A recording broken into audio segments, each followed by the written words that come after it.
Picture a Roman legion at dusk, deep inside hostile country. 50,000 men, weeks from the nearest friendly wall, surrounded by tribes that want them dead. The sun is going down. They have no fortress to retreat to, no city gates to close, no natural cliffs at their back. And in a few hours, every one of them is going to lie down on the ground and sleep. Not lightly, not in shifts of panic. Properly, deeply, enough to get up at dawn and march another 30 kilometers.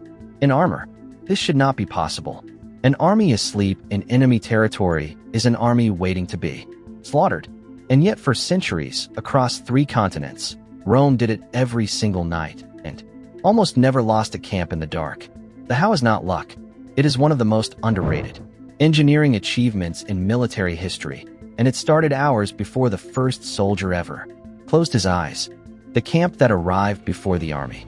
The Roman solution to sleeping in enemy territory began at midday, while the legion was still on the road. Ahead of the marching column rode the mensurs, engineers whose only job was to find that night's ground and map it before the infantry arrived. They looked for water, drainage, defensible slope, clear sight lines. Once they chose the site, they walked the ground with stakes and colored flags, laying out the camp skeleton before a single tent appeared. When the first exhausted legionaries came into view at the end of the march, the field was already a blueprint. Every flag meant something. Every stake marked a position. No one had to wander, bargain for a good patch of ground, or fight a comrade for a dry corner. The chaos that ruined other ancient armies at the end of a long day simply did not exist here. The army walked into a town that had been drawn for it in the dirt. One map, every night, forever. And this is the part that is easy to miss. The Roman marching camp, the castra, was the same. Camp every single night. Not similar. Identical. Rectangular, oriented the same way, grid the same way, with the command tent always at the center and the 2 main roads always crossing at fixed axis. Why build the same thing every night for 400 years? Because a soldier who has marched 30 kilometers carrying 40 kilograms of gear is not a thinking animal. He is a walking wreck of sore muscles and low blood sugar. Asking him to problem solve his way to bed in the dark is asking him to fail. So Rome made it impossible to get lost. Whether the legion was in Gaul or Syria or the hills above the Danube, the tent was in the same place relative to the gate, relative to the officers, relative to the latrine. A soldier could walk to his sleeping spot in pitch darkness without thinking. That is not rigidity. That is cognitive load engineered out of the system. 3 hours from field to fortress. Now comes the part that genuinely stuns modern military engineers. Vegetius, writing in the 4th century, describes the construction sequence step by step. The soldiers themselves, not a separate work crew, dug a perimeter ditch roughly 3 meters wide and 2 meters deep around the entire camp. The earth they pulled out was thrown inward to form a rampart. Onto that rampart went the pila muralia, sharpened wooden stakes that every legionary carried as standard kit precisely for this purpose. Trained men could complete the whole fortification in under 3 hours. 3 hours. Think about what that means. A field that was grass and rocks, when they arrived, is now a walled enclosure with a ditch, a rampart, and a palisade before the cooking fires are even lit. Inside that perimeter, the tents go up in their assigned rows. The streets between tent lines stay clear. Latrines go downwind. Fires are confined to designated areas. What was empty ground when the sun was still up is a functioning fortified town by the time the stars come out. 10 calves and 7 brothers. Inside the walls, the soldier's actual bedroom was the papilio, and it deserves a moment of real attention. This was not a flimsy shelter. Each tent was stitched from the hides of 10 calves, sealed with waterproofed seams, and treated with oil and tallow to push off the rain. It weighed close to 40 kilograms on its own. Canvas would have been lighter, but canvas rots. Leather, maintained, survives years of campaign weather. The Romans made the harder, heavier choice. On purpose. Inside that leather shell lived a contubernium, the 8-man unit that was the true atomic particle of the Roman army. These men ate from the same pot, marched in the same line, fought shoulder to shoulder, and then slept within arm's reach of each other every single night. That is not a bunking arrangement. That is how you build a unit that does not break. A Roman soldier in the fourth hour of a battle was not fighting for the emperor or the senate or some abstraction called Rome. He was fighting for the 7 men who slept beside him. The tent was where that bond was forged, one exhausted night at a time. Warmth from bodies, weapons within reach. The inside of the tent was organized with the same precision as everything else. Shields, spears, heavy kit, none of it came into the sleeping area. It stayed in a front compartment near the entrance, stacked and ready. 2 reasons. First, it kept the sleeping space clear of things that stab you in the ribs when you roll over. Second, and more important, if the camp came under attack in the night, every man could grab his weapons on the way out. No digging through a pile in the dark. The rear of the tent was the sleeping area, 8 men on straw-filled mattresses or laid-out hides, packed close. That tight packing was not poverty of space.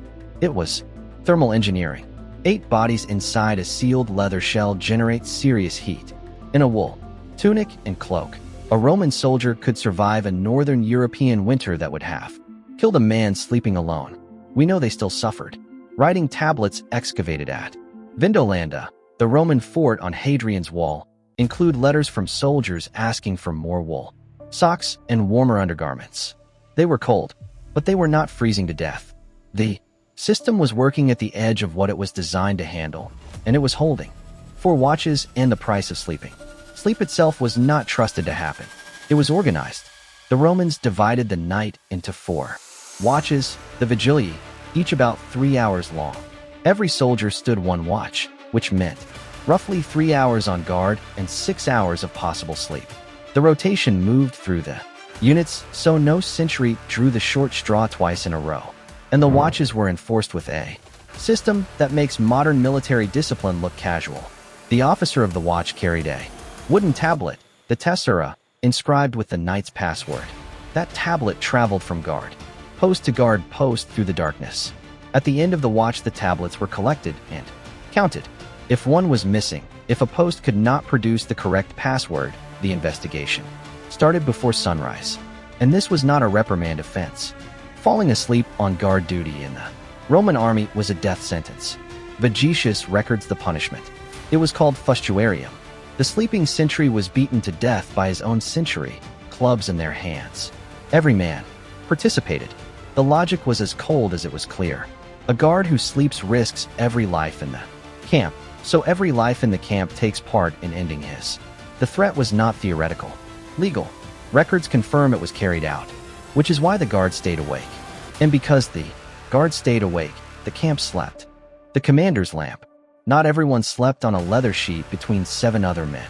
The legion's senior officers, the legatus, the tribunes, the camp prefect, slept in the praetorium, the command complex at the very center of the camp. This was a larger, partitioned structure with a private space for the commander, separate quarters for his staff, and guarded storage for documents, maps, and the legion's valuables. It was also the only place in the camp that never went fully dark. A lamp burned in the praetorium through every hour of the night, and a sentry stood at its entrance. Without exception, in between the commander's quarters and the 8-man tents sat the centurions, the career professionals who actually ran the legion. Each centurion had his own small tent at the end of his sentry's tent row, deliberately positioned so he could see and hear his men. That was not a perk. It was a responsibility. If something went wrong in his section of the perimeter at 3 in the morning, he answered for it personally. He carried a vitus, a vine, stick, as the badge of his rank, and he used it on soldiers who needed correcting. The centurion was the reason the tent line behaved itself after dark. What everyone else was doing wrong. Now look at what medieval European armies were doing with the same problem 1,000 years later, and the contrast is almost embarrassing. No standard camp layout. No systematic ditch and rampart. No rotating watch system worth the name. Knights and nobles had tents. Common soldiers slept on the ground in whatever cloaks they owned, wherever they happened to collapse. The perimeter, where one existed at all, was guarded unevenly and unreliably, and the results followed directly from the arrangement. Medieval armies were surprised in camp. Routinely, night attacks were not rare desperation tactics. They were a standard part of the playbook, precisely because a sleeping medieval force was genuinely easy to hit. The sack of a camp in the dark was something commanders planned around and expected. Roman camps were almost never successfully attacked at night. Julius Caesar, writing about his Gallic campaigns, mentions more than once with visible satisfaction that his men could build a fortified camp faster than the enemy could organize an attack on it. That is the difference between shelter and a weapon. The Roman camp was a weapon. The trumpet and the disappearing town. Morning did not arrive casually either. The camp woke to the classicum, the trumpet call, and the sequence was fixed. First signal, rise and prepare. Second signal, strike the tents and pack. Third signal, form up for the march. A well-drilled legion went from the first note to a moving column in under 2 hours. In that window, the fortified town erased itself. Tents came down and rolled onto pack mules. Latrines were filled in. Fires were doused and scattered. The sharpened stakes were pulled from the rampart and clipped back onto soldiers' packs to be hammered into another rampart that night, in another field, in another country. The ditch stayed. Filling it back in would have taken too long, but everything above ground vanished. Within 2 hours of the first trumpet, the town was gone, and all that remained was a rectangular scar in the earth that archaeologists still find across the former empire today. Sleep as a force multiplier. And here's what all of this was really about. The Roman approach to sleep was not comfort. It was not even about rest in the way we think about rest. It was about control. Every element, the chosen ground, the standardized map, the ditch, the tent, the 8 men, the watches, the password tablet, the death penalty for the guard who closed his eyes, was aimed at one outcome: extracting maximum usable rest from a soldier who needed to fight and march again. Tomorrow, and the day after that, and the day after that, for months without a break. Think about what that actually buys you. An army that sleeps securely wakes up rested.